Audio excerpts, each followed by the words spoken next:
call this meeting of the Development Committee to order. Let's go ahead and stand for the pledge. I pledge allegiance to the flag of the United States of America and to the republic for which it stands, one nation, under God, indivisible, with liberty and justice for all. Kathy, can you call roll, please? Powell, Here. Walter, Here. Carter, Here. All right, Scott, you can go ahead and get us rolling here. We'll start with the minimum home square footage and then move on to design standards. Yeah, so there was a question on what are the city's minimum home square footage requirements and how do those compare to other communities? So looking through, here's the chart. Patasko's at the top, 1,300 square feet with the basement, 1,450 without a basement. That was the only local community that I could find that dictated home square footage based upon whether there's a basement or not.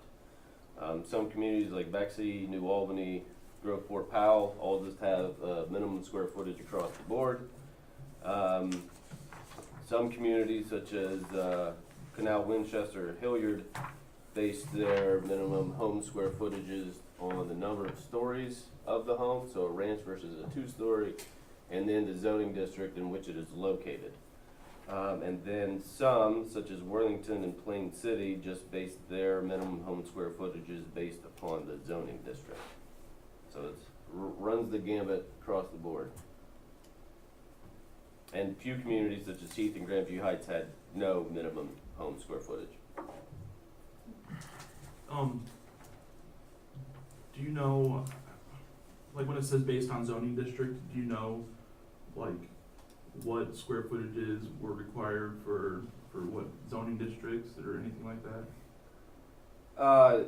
Yeah, I had that, but for the sake of just easy review to kind of compare apples to apples based upon like so many different zoning requirements from different communities, I thought it might muddy the water, so this is just kind of trying to make it as apples to apples as possible. If you want to review the minimum square footages based on zoning district, I can get that information and elaborate on this table if you would like. Okay.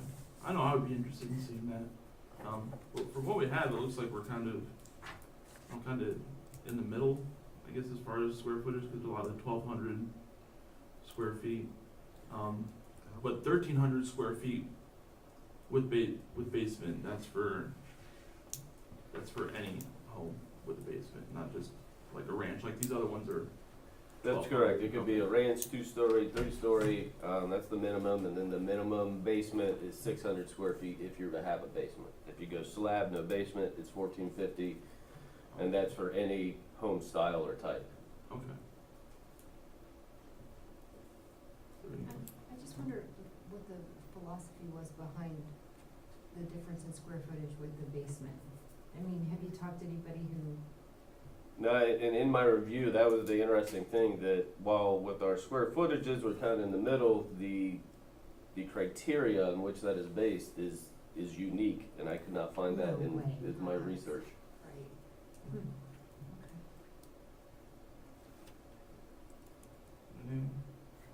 Right. The only thing I'd ask is, with the different type, when you say zoning districts, I'm assuming you're talking about zero lot line type of stuff, or some of this stuff that's out there that's cottage type setup. Is that what maybe is the difference in zoning district when you were in the other areas? Based upon housing type? Yeah. It would just be if it's, like, for example, they might say we have the ag district, just to use Pataskla, and they would say your minimum house square footage would be bigger for those bigger lots. And what I saw, smaller lots, it would funnel down to the smaller minimum housing square footages. So big lot, bigger house. If you're in a downtown areas, typically when they based it upon zoning district, a lot of these cities, downtown areas had the smallest criteria or requirement. My only concern is when you get into age restricted, even if we ever do get one of those that comes this way, that they may be allowed to be smaller, only because people want to be in a smaller house as they get I agree. to be an older user. They shouldn't be required to have 1,500 feet, because they probably don't wanna take care of it. Right. I was just wondering if that, Mhm. if that's in, if that matters at all, when we're talking about minimum size. They did not go, from what I saw in these communities, they did not go into if it's a age-restricted community or anything like that. It was more broad, and this district, here's your minimums. So theirs was based primarily on the lot size then? It'd be Yeah, whatever the size of the lot would be the max, what would be required of the house. that's correct. So typically, larger lots required larger houses, and then it funneled down into, if you were in the old downtown in Hilliard, that's where you could have like the 1,200 square foot home as a minimum. So it was more, the districts came within the minimum lot size requirements. And I don't know what you guys are thinking, but when we start talking about stuff like that, I mean, I feel like that would almost be necessary for us because of how diverse we are in our, the types of communities that we have in the area, Mm-hmm.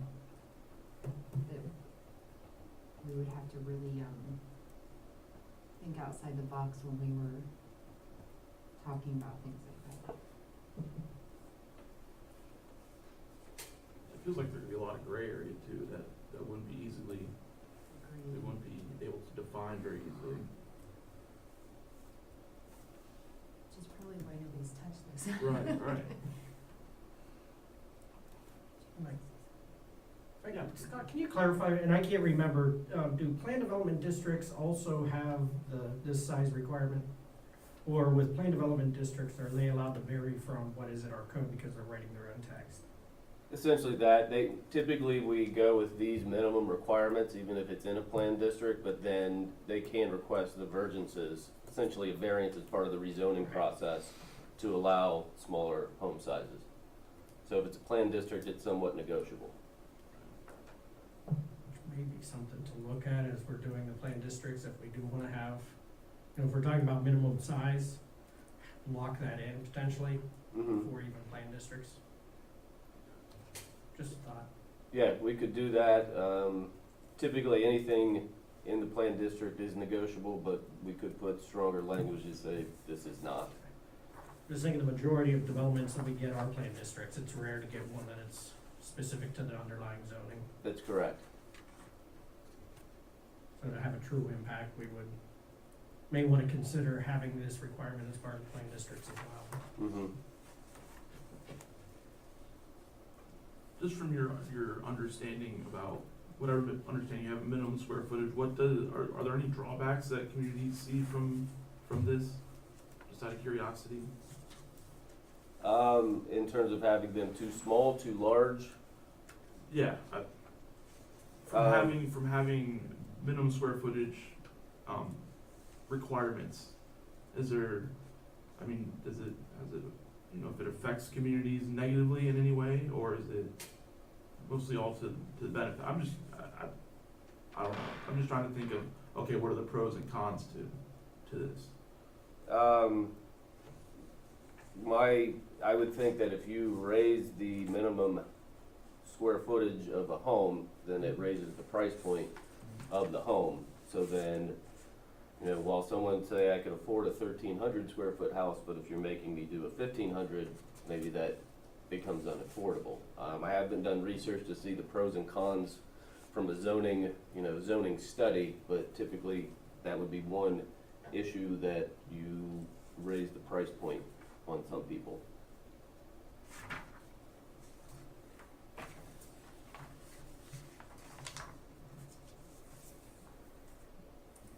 Oh, you have anything? And I don't know if I'm jumping ahead, cause I know we're just really talking about single family homes, but with all the, recent, attempts to develop in the area and when we start talking about multi-units and things like that, I'm curious to know what other communities do to manage the quality of apartments, condos, and those sort of things that come into their communities. You know, if there's, and this is me, cause I'm completely out of water on this one, I really don't know my way around this at all, but when I'm thinking of things that would be affordable but still keep a certain standard, Mm-hmm. if it's the homeowners associations, if it's the size, if it's, you know what I'm saying? Right, because there's some, like with the homeowners associations, typically there's HOA documents that come with any new subdivision. The problem arises is how long does that subdivision or the homeowner association last?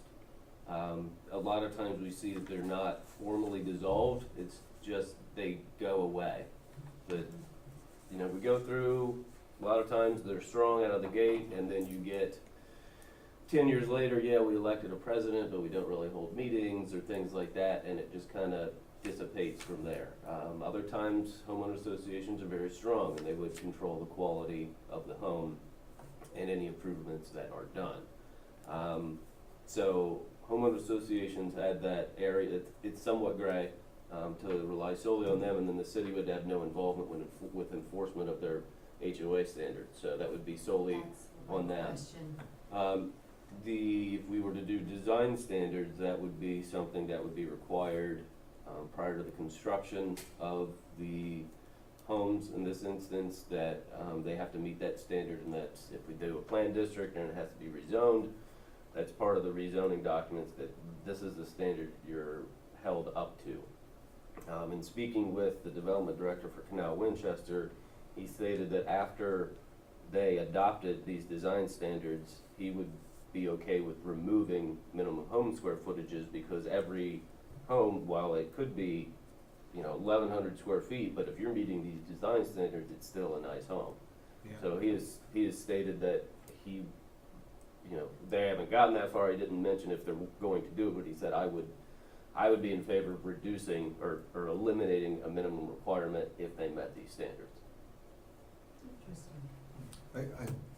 I was gonna bring up the exact same, statement would be that as we're increasing the costs for, properties to build, with these design standards, and then if we were to increase the minimum size also, you may end up actually putting, some developments out of our price point in general, whereas if it's the quality of the home that we're concerned about, then as Scott had mentioned, they're gonna put it in the price point that people can afford here. That might be an 1,100 square foot home, it might be, but it also might have a beautiful walkout with a deck on the back and things that don't count towards that square footage.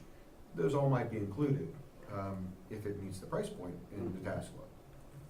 So I think that's a point well taken, and I'm not gonna jump ahead, but your next, examples that you've given us are pretty good examples of a reasonable, common sense type of design standard. Mm-hmm. And I'm not saying that there's other ones out there that are crazy, but there are. There's some that are just absolutely insane, cost-wise, Mm-hmm. for design standards. These look to be pretty reasonable. And maybe actually what we've, in a roundabout way, really been talking about and really been concerned about, which is quality. Right. Maybe quality more than quantity even. Mm-hmm. And I think that's has been kind of my point too, is because there is a place for smaller homes that aren't necessarily, 3 stories and 2,200 square foot. But with that, I wanna make sure that, there's a minimum to be met. Mm-hmm. So, something that holds its value for years to come. It's still a great discussion to have, if they did bring in a planned development, that they come in and say, we wanna build 1,100 square foot homes, and here's how they're all gonna be. They're gonna be unbelievably nice. I know I owned a house that was under 1,000 square feet when I first started out. It was plenty of room for me, and it worked great, and it had great resale value, and it was location. So I don't wanna get away from that, but at the same time, we need to make sure that they come in to talk to us about it. They don't just assume Right. a 970 square foot home, which is what I had, is acceptable in Pataskala. Right.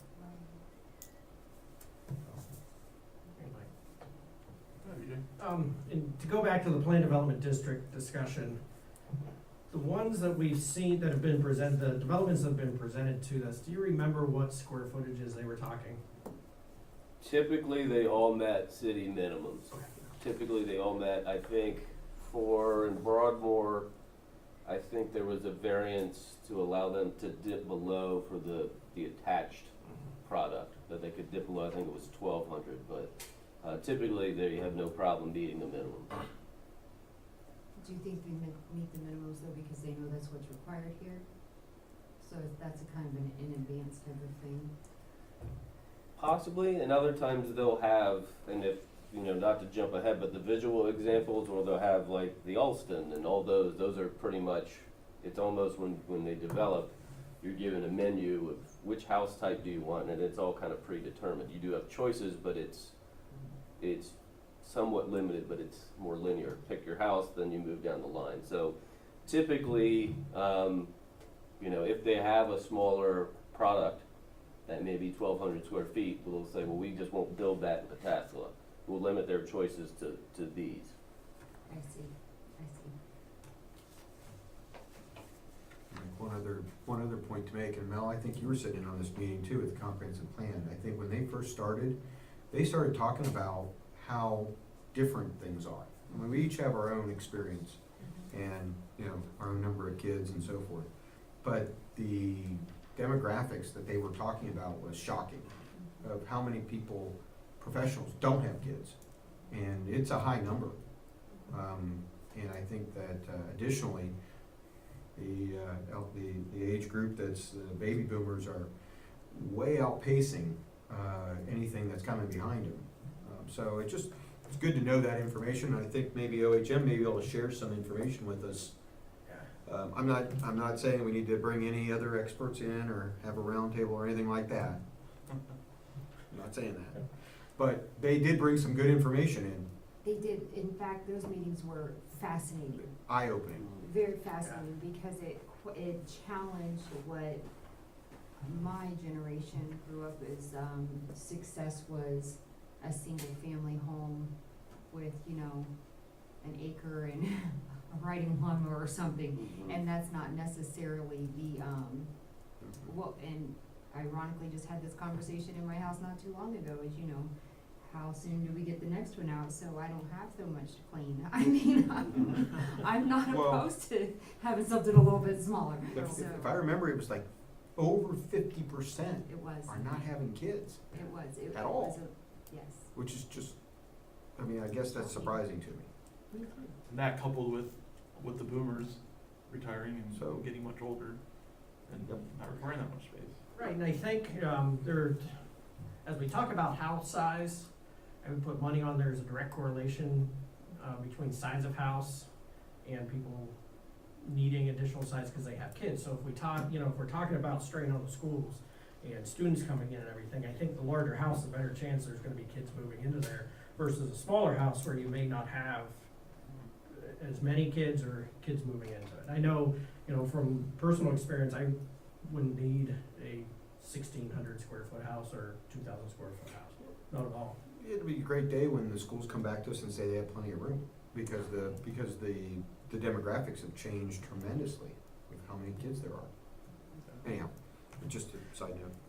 So with that being said, I think my interest lies more in actual, or with the design standards versus the size of house, I think you can have a very good looking, very quality, built 1,200, 1,100 square foot house, 1,300 square foot house, that's gonna hold its value a lot longer than a larger house that may not be built with design standards. So that's where my interest lies, is getting some design standards in place, not necessarily the size of the houses.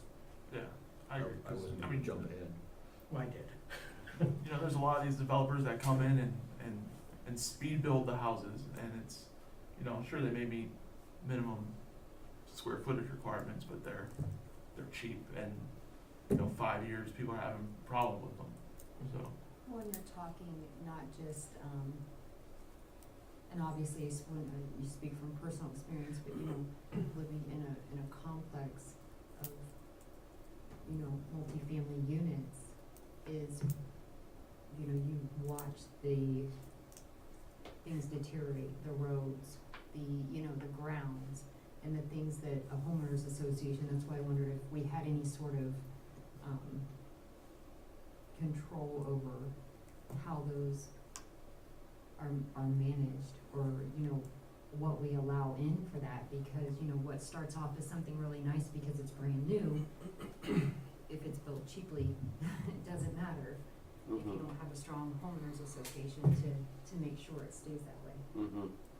And so, because I'm, definitely there's a place for homes like that, where there's families who still, young families who are having kids who want the bigger house, but there's a market for the other. I just wanna make sure that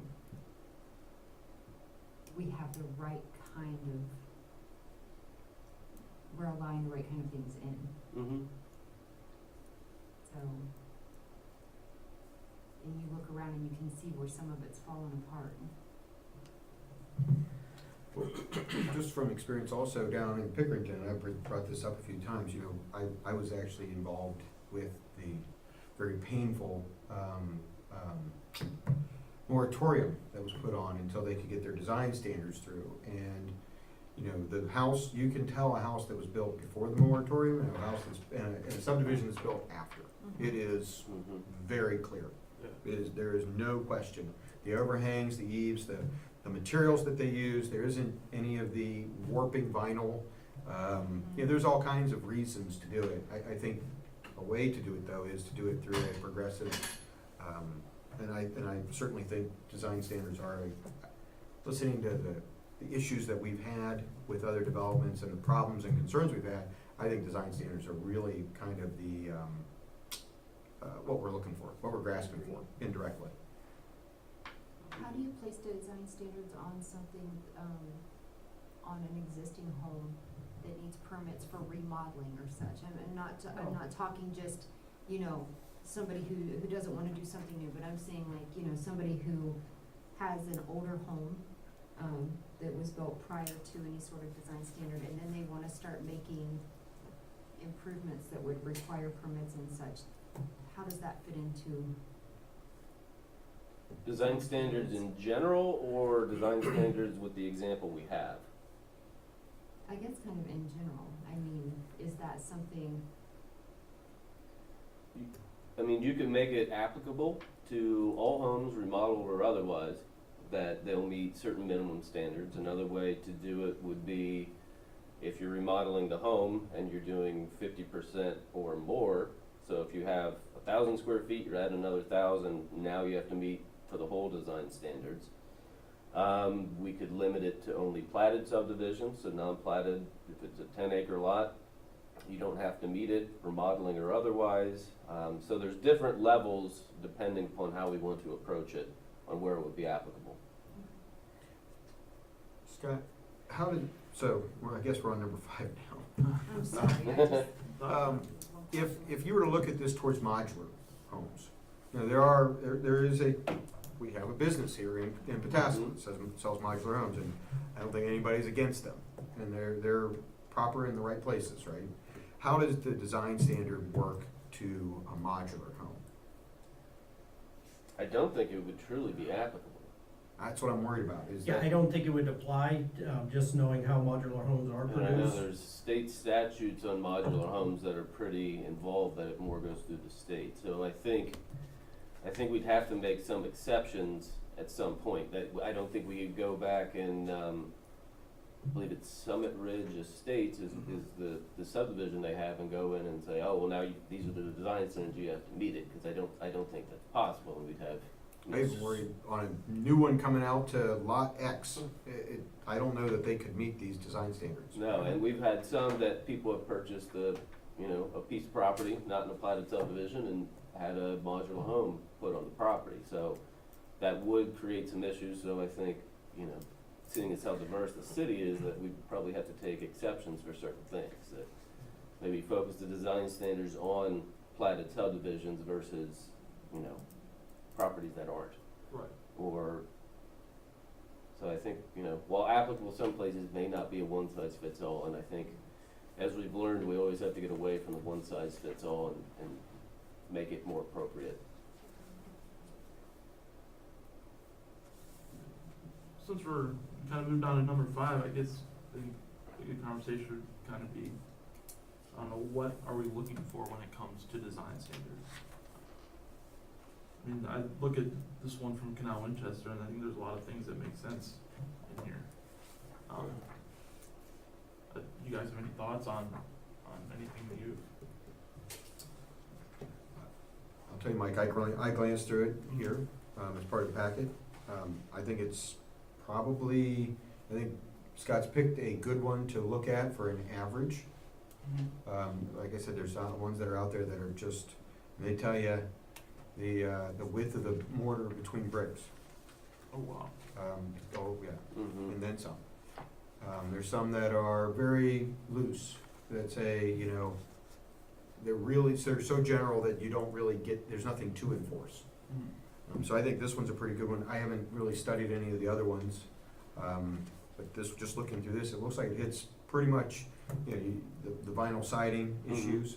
It hits how you change materials and where you can change materials. It hits the grouping, setbacks for or the recess of of garages. Mm-hmm. I mean, all the things that you see that are, when you drive by, you just think, that's a nice looking home. Well, that's because these things were followed. Yeah. In a lot of those situations. Mm-hmm. You know, from a standpoint, as far as what we're looking for, I think Andy hit on one, aesthetically pleasing. You know, houses that are built that are aesthetically pleasing. But number 2 are houses that are, to Mel's point, are going to withstand the elements, be well maintained, quality products, that you're not gonna have stuff after, you know, a short period of time, for a house start to look rough and start to fall apart. So I think it's aesthetics and also quality of building materials that are going on these things. And it's also a lot of demands of what you do with the subdivision. You know, are you gonna let them all have 6-foot high fences? That doesn't look great. Are you gonna allow them to have,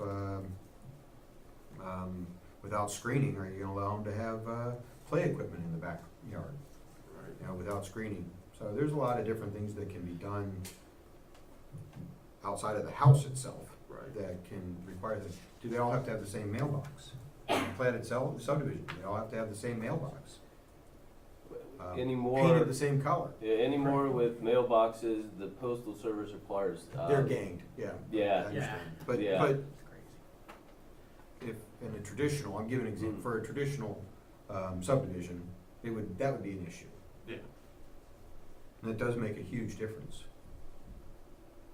So my thought on this was to have the development committee take a look at it, and if we were on to something, then, because there's a lot of architectural, you know, language and things that people may not be familiar with. So what my thought would be is when they mention this, we'll say, here's an example of what that is, and it gets away from this. So kind of a yes and no, to give a visual representation of what each of these things mean, just so it resonates more. Because when they say cupola or things like that, it may not, you know, it may be like, oh. Translation.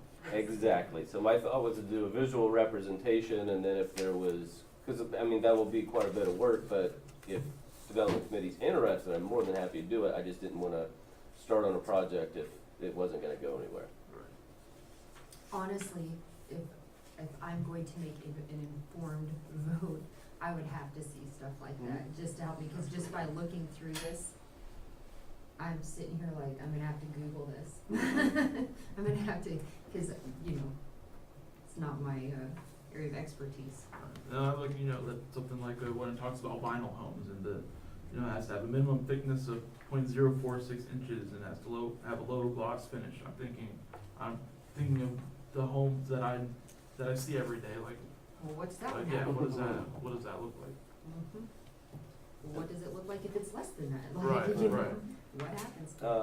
So this is, it's, some houses, a lot of, you know, standard houses have, the focus is always the garage.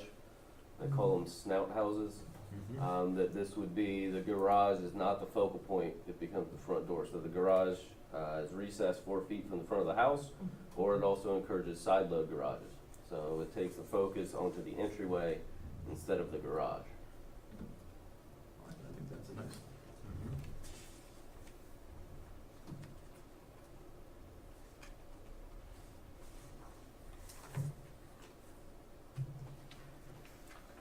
additionally, some of this stuff is gonna help with some street tree requirements. When you start ganging driveways and you start making sense out of that kind of stuff, you can really start to enhance the streetscape.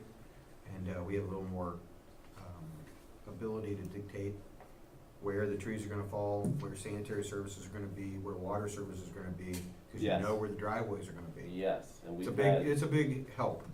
We've Huge had, help. yeah, we've had some issues where, you know, someone will select a lot, select their house type, we have a requirement that you can't put curb box or meter pit in concrete, and sometimes we'll go out there after everything's ready to go, and they're ready to pour the driveway or the sidewalk, and there it is, right in the middle of it, so they have to move it out. So this basically knows the driveways will be in this location for these houses, so move your meter pit, everything over this way. Predetermined to be right-hand or left-hand. Yep. You have to, otherwise. And then the you're gonna street get- trees, because that also became kind of up in the air, because we don't know where the driveways are going, so a lot of it is coming back after the fact to address issues that we could have done right out of the gate. So, when we talk about the driveways, as I understand it, would be, instead of, like now typically it's driveway, yard, it would be yard, driveway, driveway. Yeah, if you Alright. look on page 5, it has the visual representation of that. So yeah, the driveways would be somewhat clustered together. Okay. So you can really plan out your street trees, Mm-hmm. whether there's one on the property line, one in the middle of the lot, one on the property line, one in the middle of the line. Right now, we're doing every 50 feet, and quite frankly, who knows where that's gonna end up? Right, Spacing wise, it doesn't come out proper, it does not. and it looks hodgepodge. So, I think you're on the right track.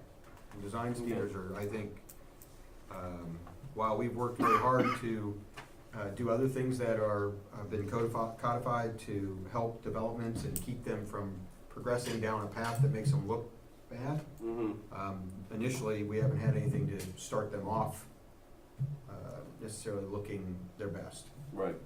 And quality-wise, we should definitely require high quality. And I think this middle of the road is a good start. You know, I'm Mhm. certainly not talking about copper downspouts. No. So,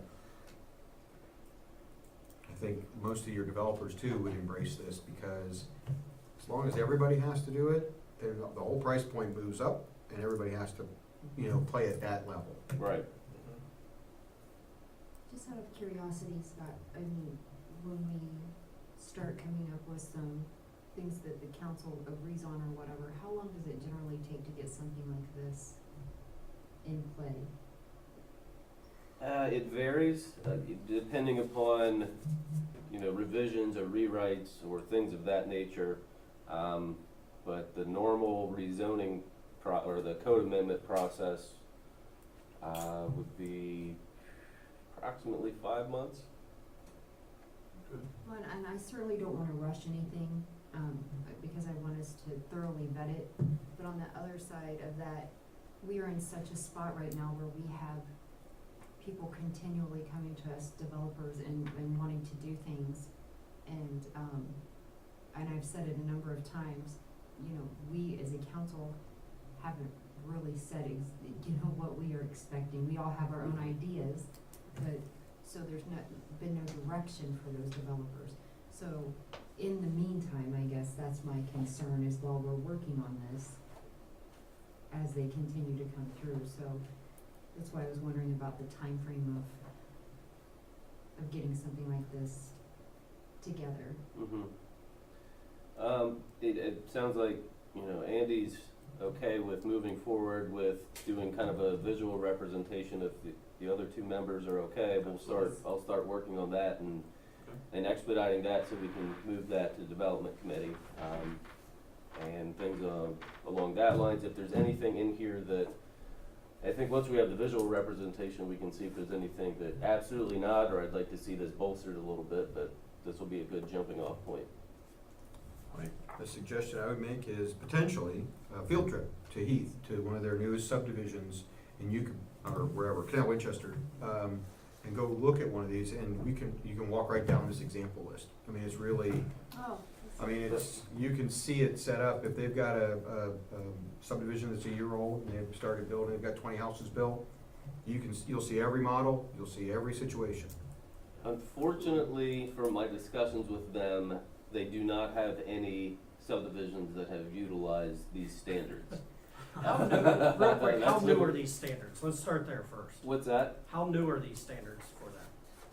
Pretty, I'd say approximately maybe a little over a year.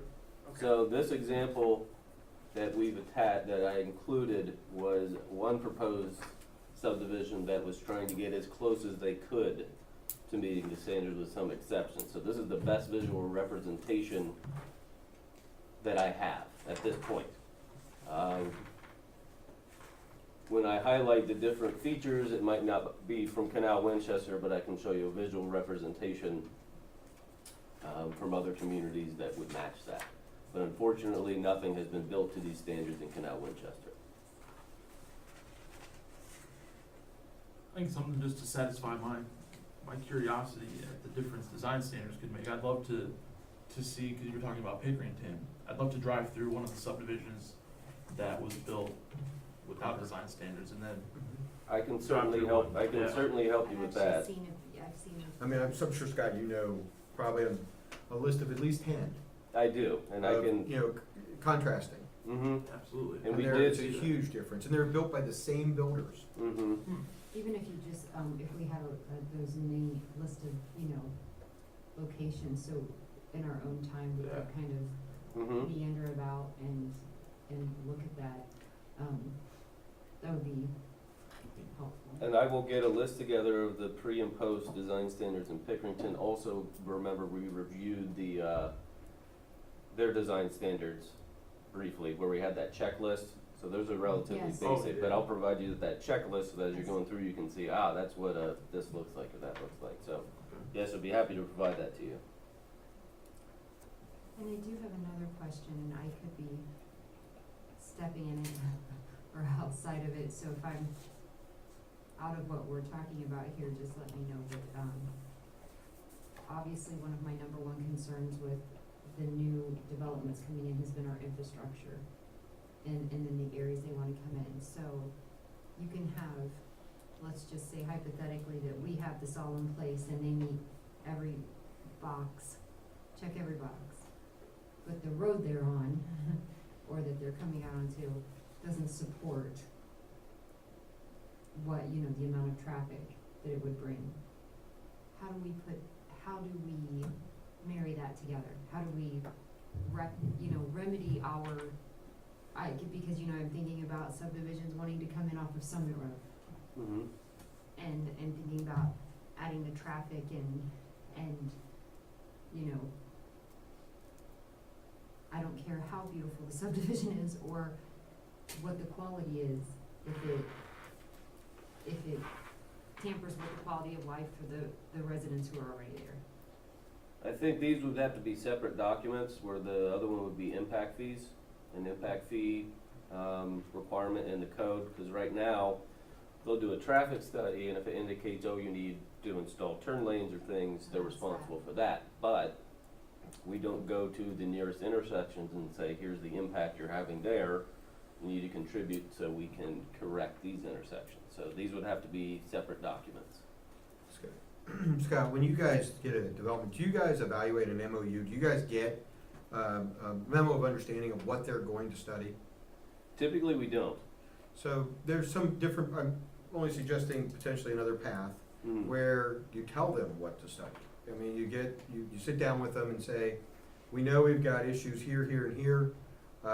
We think that you're gonna impact this, besides the impact of the street you're just going on, like Mel had said, you have to go look at this and tell us what the existing situation is and what your cars are gonna cause it to be. It's similar to what happened at Refugee, although those numbers weren't, I think we've figured out that those numbers weren't exactly right. I think at least some type of memo of understanding of what they've got to study is really critical. Because that makes them understand what we're looking at, gets everybody on the same page. I agree. And typically, when we say you need to do a traffic impact study, they'll look at those nearest intersections. The problem that we run across is in that study, they say it's already bad.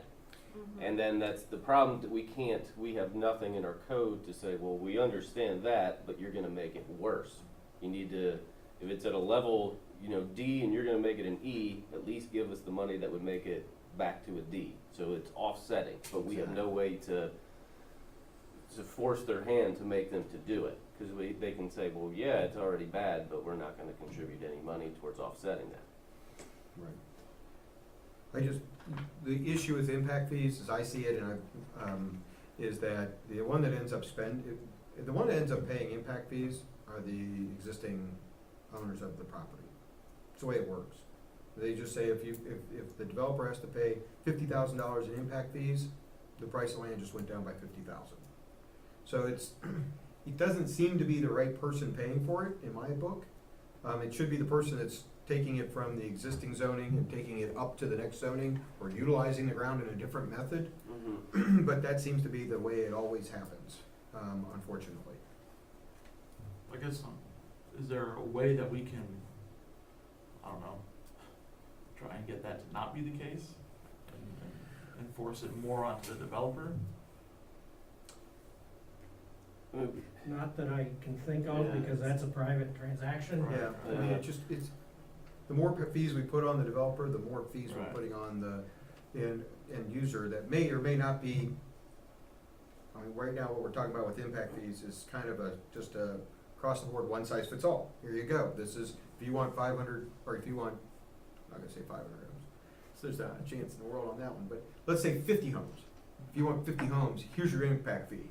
Whether it's appropriate or it isn't, their method or their calculation doesn't really dive into what kind of traffic is gonna be generated, and it doesn't even really look at what the existing streets are.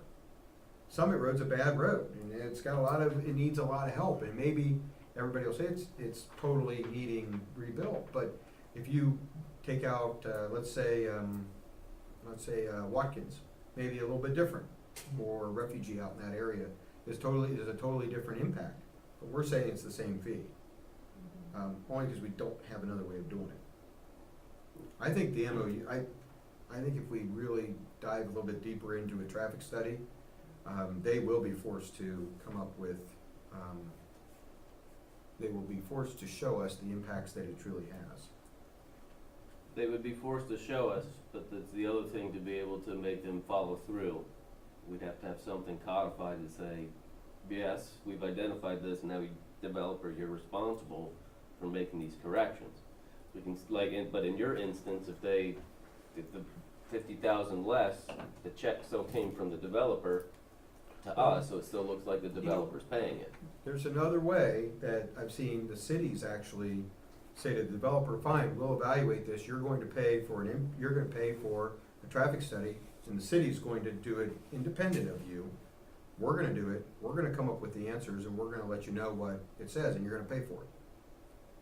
That way, at least you're controlling, because what I see, and this is not, it happens everywhere, Scott, it's not here, it happens everywhere. The traffic studies we get, the traffic impact studies we get, they're not very accurate. Matter of fact, they are so tilted, it's unbelievable. And you gotta go through them, and you really have to pick out the places where they weren't exactly accurate, right? And if we had our own person doing it, representing the city, saying this is the impact, and this is what you're gonna pay for as part, or at least be able to give it to planning and zoning, I think that's another possible way of doing it, taking it out of the developer's hands. Well, and I was going to ask something along those lines, because, it seems a little, it's almost like, The chicken, the fox watching the hen house. Tell us how much you're gonna hurt us, that's how much you have to pay us. Well, we're not gonna hurt you at all. You're I'm already saying? bleeding out, Right. don't worry about it. Right, exactly. So, I mean, if we had something, we're in the position right now where we have to decide if we're gonna take control of it, or that we're gonna allow them to take control of it. So if we wanna take control of this and we want to start moving forward, we've got a lot of problems with our existing infrastructures and things that are going in. So the first step we can take is to take a hold of what is coming in the future. And that's one of them. I mean, we need to start to dictate to others what is expected. And I think us telling them, this is what we want, is that step. I don't, it doesn't make sense to allow them to tell us what we need fixed. We should know better than they do. Well, typically they'll hire an independent, firm to do the traffic study. However, it's always, you can always skew the numbers to meet the needs of your client, so. Right, when They're the paying them. independent firm is Right. Be a working lot for a cheaper. client, yes, it's, Right. An engineer than it is they're to working make in it the look like- interest of their They are, paycheck, so. they are. We need somebody who's not working in the interest of keeping future business. You know what I'm saying? It's just an idea for the developers to try to keep everybody on the same playing field. Okay. I have several thoughts. As we talked about the impact fees, I understand what you're saying, Andy, as far as the price of land going down. The property owner isn't getting as much because the developer has to pay impact fees, so he's trying to make the numbers work for him. Okay, I hate to say it that way, but, our concern is where our roadway infrastructure, and I shared that same concern. What I liked about the impact fee discussion we had, and this kind of segues in, we're touching on a lot of subjects. One that I was gonna bring up was impact fees, and one of the approaches that I liked is having different larger areas, because when we start talking about doing a traffic impact study, it just looks at that stretch of road essentially in front of the subdivision. Well, I firmly believe that the impact of those people living there is beyond just that stretch of roadway. So, if it's off of Summit Road and we have a larger area, well, what if they go Summit to Havens Corners? And we know that Havens Corners and Taylor is a bad intersection. So if that in that quadrant, well, that can help offset that, because those people may be commuting up Summit to Havens over into Franklin County.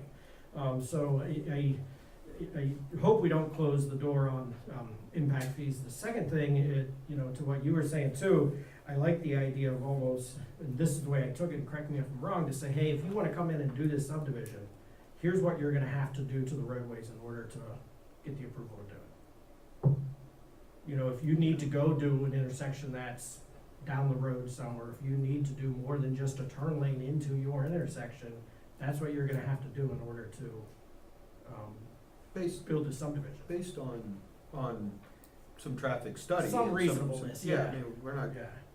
they don't have to come fix my road if Yeah. they're over on, Black's Road somewhere. They don't have, that doesn't make any sense, but. Yeah, it You'd be does. surprised, you'd be surprised, like Summit Road, for instance, is mostly cut through traffic.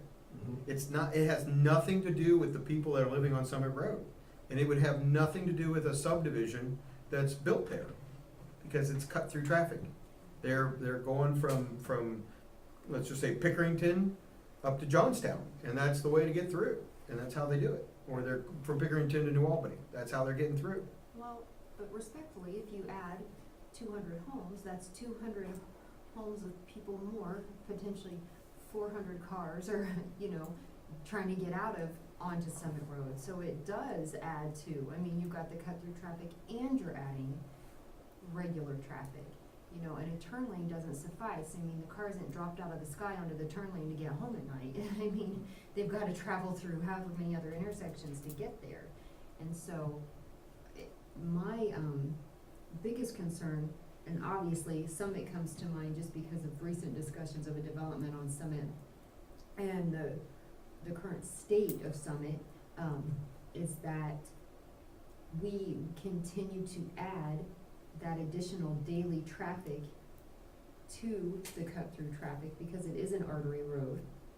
And so when it comes time to, which is going to have to happen, is fixing some intersections and broadening, the impact is huge. It's just that much more difficult. It puts that much more pressure on the surrounding intersections when you shut one down.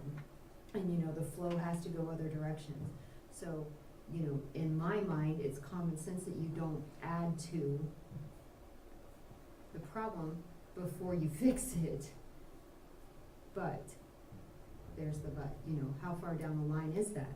And where do we stand with it? So it's those things when we start talking about, I am not anti-development, but I am not also feeling pressure to allow developers to come in and make money until we can get some of our stuff fixed. There's people who already live here who pay a lot of taxes, who deserve to, you know, enjoy their surroundings. So I was way, you know, that conversation went a complete direction off of what, but it's really. My there's only the- point was, It kind of brings it does kind of It bring us does. back around to impact fees though. Mhm. And how are we but- going to, you know, make those improvements? Because we can't just make, I mean, we only have so much money and we have a lot of streets that need fixed. okay. Yeah, and you're absolutely right, there needs to be a revenue source from somewhere to fund these improvements to make them happen. And when Mr. Leonard was here, we were talking about how do you judge, or how do you gauge the success of impact fees, I do believe it's, do impact fees help create an environment that can support, beyond just the frontage of the property, can support the additional development for the community?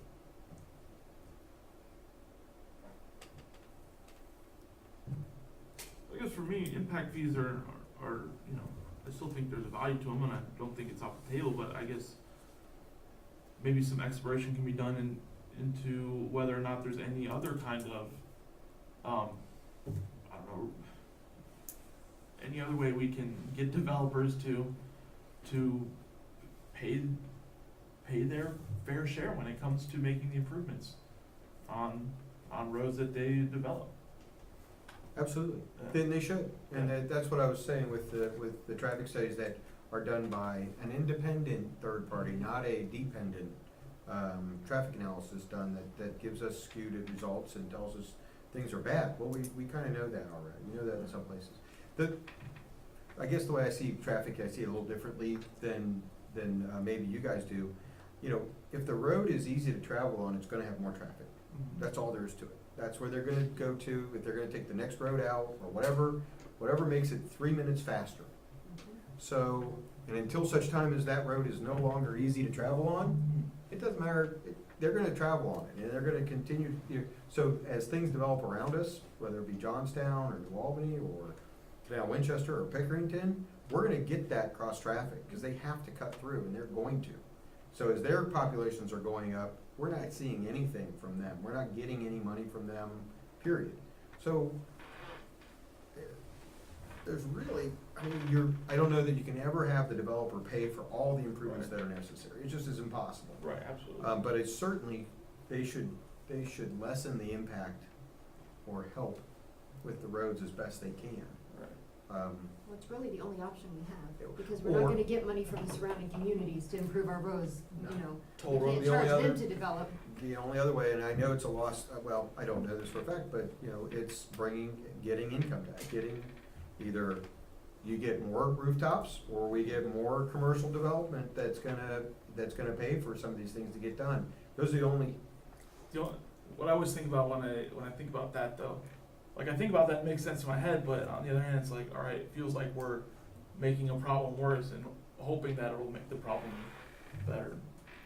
it's all about math. I mean, it's Yeah. all about how does it work out, and where do we get enough funds to fix things that we need to fix. Right. We've got a lot of roads, and we've got a lot of empty. And I get that, maybe I'm Problems. wrong about it's making a problem worse, making a problem better, just, that's kind of where my head always goes, and maybe that's just a roadblock I need to get past, but It's an interesting, it's a very complex problem, and Yeah, it nobody's is. come up with the right answer. yeah.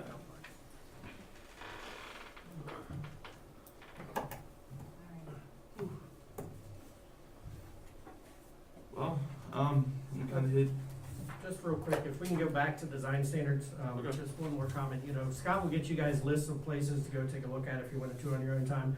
From an administrative standpoint as well, we'll start crafting some, design standards using these examples that become specific to Pataskala, meaning, you know, calls out Pataskala, they would be, it'll be a working document that we can work from and ultimately get it to a point where, you know, it may be presented to council for adoption. I think that'll help, speed the process along too, so we have that document that we can constantly change as needed. I'd really be interested to hear from Canal Winchester.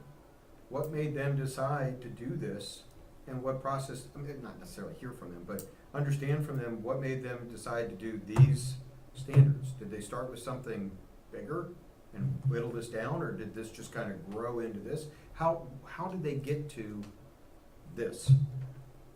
Because they are similar, they're very similar, maybe 5 years ahead of us, maybe, in just some of their development world, but they're very similar to us. The rationale is the tract housing, that they wanted to diversify their housing stock, that it wasn't all gonna be the same thing, but it, 50 different subdivisions, but it's all pretty much the same thing. Their intent was to try and diversify the housing stock, to say, we're good on this particular type of housing. And they reference it as tract housing, so they say, we're good on this stock, we need to diversify instead of everything is going to look exactly like this all over the city. So that was the origin of them trying to work to this level. I think Kind it's of what I've similar heard, to where it's we kind are. of like exactly where we're at, Mm-hmm. so that's good, okay. Yeah, I'd be interested in hearing that too, kind of how they came to these, how they settled on these.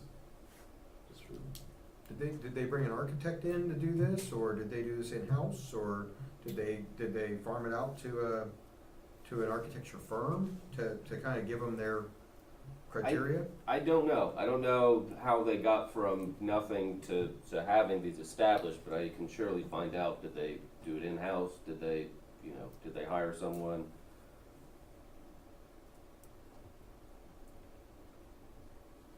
and also if there was certain standards that they had considered as part of this, and then ended up backing off of for whatever reason they may have had. I'd like to hear that too, because there may be something that they considered that, well, didn't ultimately work for them, but it's something that we think, hey, that could work for Pasco.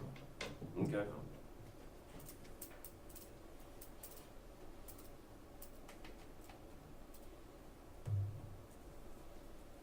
So do we have anything else on design standards or minimum square footage, or impact fees? We kind of roll them all in there as one, but anything else?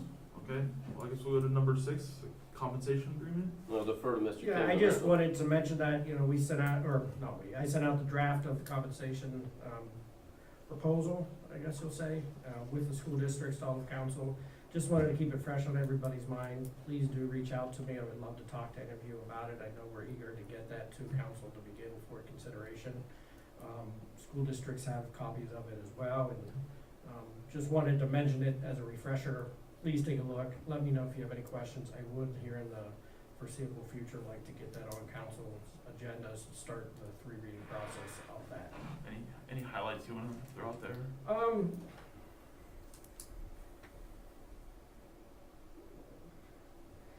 It took a lot of work to get where we are.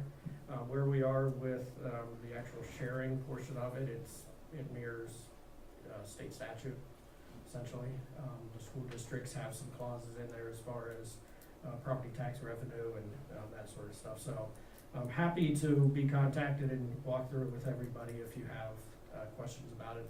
I know it hasn't been discussed, except for here really in public session, but I would be more than willing to sit down or phone call or whatever and go through it. I think there are some, some very specific few items that I think are important for us all to understand.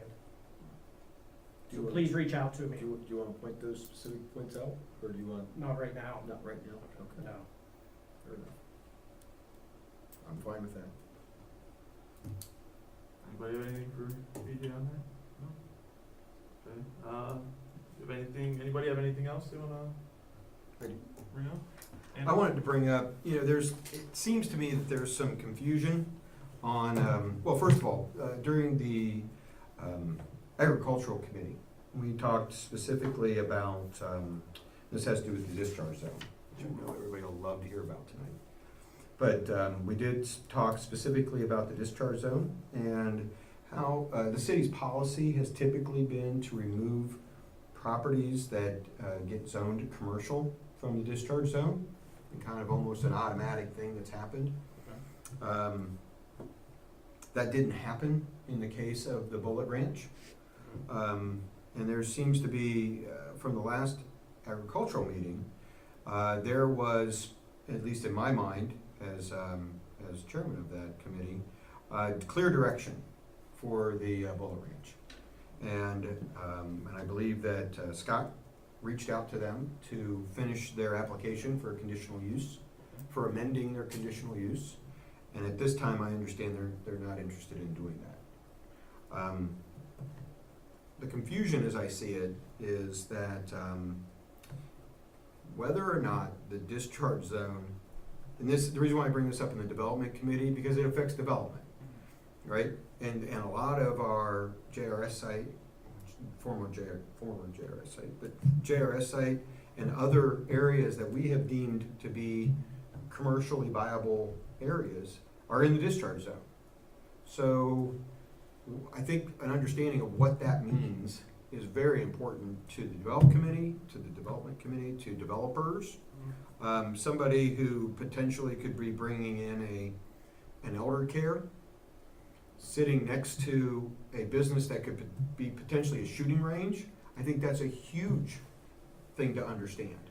What is the policy of Patasko? Is this a case-by-case study, or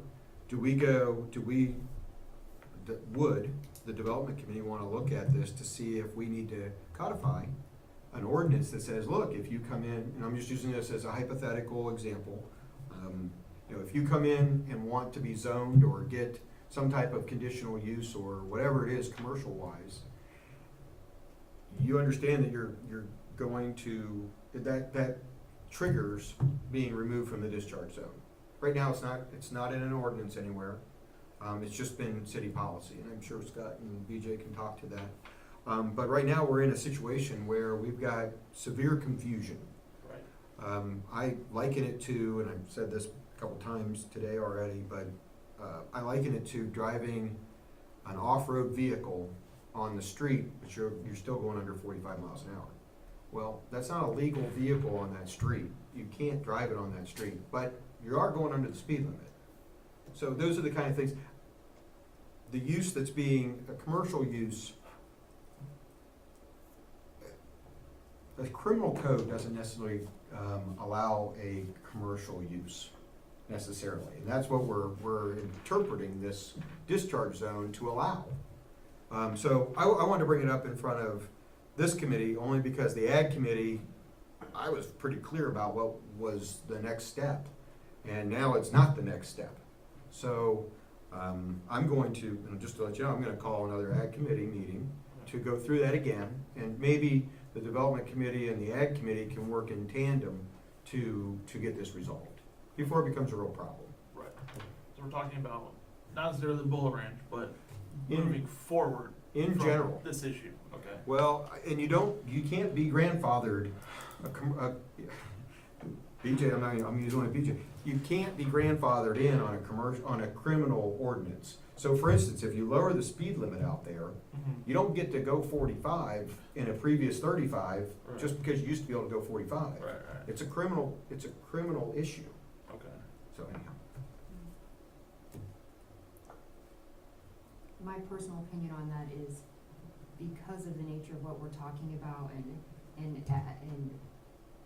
all the nuances and how controversial it's been, I'm more comfortable with that being a council discussion versus committee discussions until council, it's the pleasure of council otherwise, to say, then we want the development committee to look at this or whatever. But I think that is something that all 7 members need to have the opportunity to put some input on before we step forward and start looking at. I wanna sit and us work on something and spin our wheels and not know exactly, what the remainder of the members are thinking before we start working. I think it's, something that everybody has the right to weigh in on first, my opinion. I just think that there's gonna be other situations that are gonna come up Oh, no doubt. sooner rather than later with the discharge zone, and getting that clarified is really important. and it could be important for a number of different committees. I don't Not disagree. disagreeing about council, definitely should be at the pleasure of council, but there are a couple committees that are set up to handle that.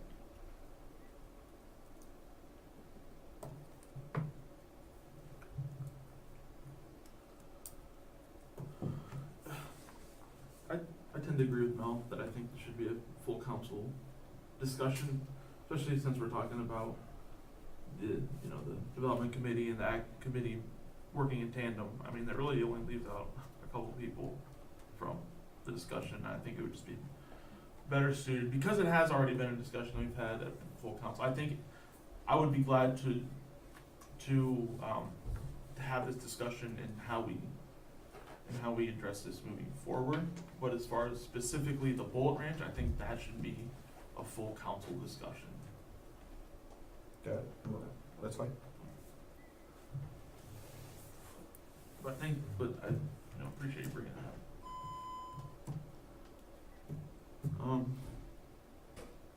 Anything else on that, or any other? I have nothing further. Motion to adjourn. Second. Okay. Carter, Yes. Powell, Yes. Walter. Yes.